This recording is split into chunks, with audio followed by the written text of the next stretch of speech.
Toy indray ny mety ho toetry ny andro eny an-dranomasina ny alatsinainy 12 mars amin'ny 9 maraina hatramin'ny talata 12 mars 2024 amin'ny 9 maraina. Tsy misy ny fampitandremana any an-dranomasina na izany na tsy izany azy entanina foana ampiandrika mba hitandrina satria mety hisy tafiotra ary mety hanonja be ihany koa ny ranomasina rehefa ao anaty oram-baratra. Ho an'ny morontsiraka Atsinanana manomboka eo amin'ny tanjona Bobaomby hatrany amin'ny tanjona Angotsy. Mety hisy tandrifin-drahona iserana ny Voamaraina ny atsimon'ny Sambava, ho maina ny anakafa. Ho avy atsimo na atsimo Atsinanana ny rivotra ka ho 20 hatramin'ny 20 kilometatra isan'ora.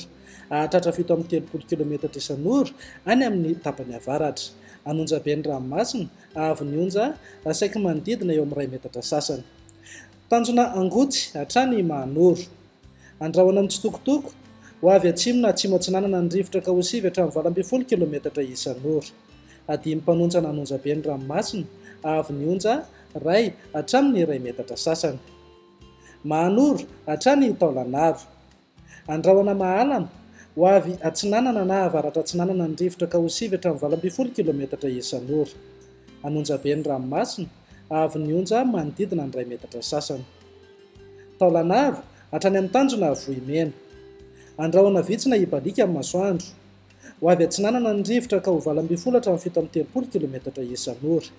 Ananika hatramin'ny 70 kilometatra isan'ora rehefa manalavitra amin'ny morontsiraka.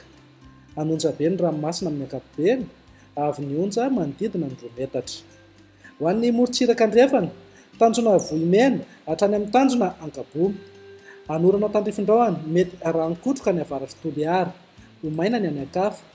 Ho avy Atsinanana na atsimo Atsinanana ny rivotra ka ho 7 hatramin'ny 20 kilometatra isan'ora. Hahatratra 20 kilometatra isan'ora any amin'ny tapany atsimo. Adimy mpanonja nanonja be ny ranomasina, avy ny onja ray hatramin'ny 1,4 metatra.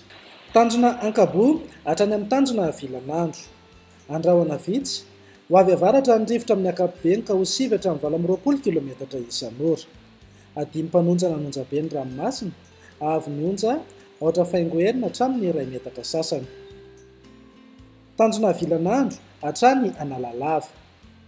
Andrahoana amin'ny tsitokotoko, ho avy Atsinanana ny rivotra ka ho 7 hatramin'ny 20 kilometatra isan'ora. Ihodina ho avy avaratra ny Takariva ka 7 hatramin'ny 20 kilometatra isan'ora hatrany. Hotonina adimy mpanonja ny ranomasina, avy ny onja ohatra faingo telo hatramin'ny ohatra faingo 9 metatra. Analalava hatrany amin'ny tanjona Bobaomby. Hanorana tandrifin-drahona Mahalana, iovaova amin'ny fitsokon'ny rivotra ka ho 7 hatramin'ny 20 kilometatra isan'ora. Hotoniny ranomasina, avy ny onja saika ho latsaky ny 100 metatra.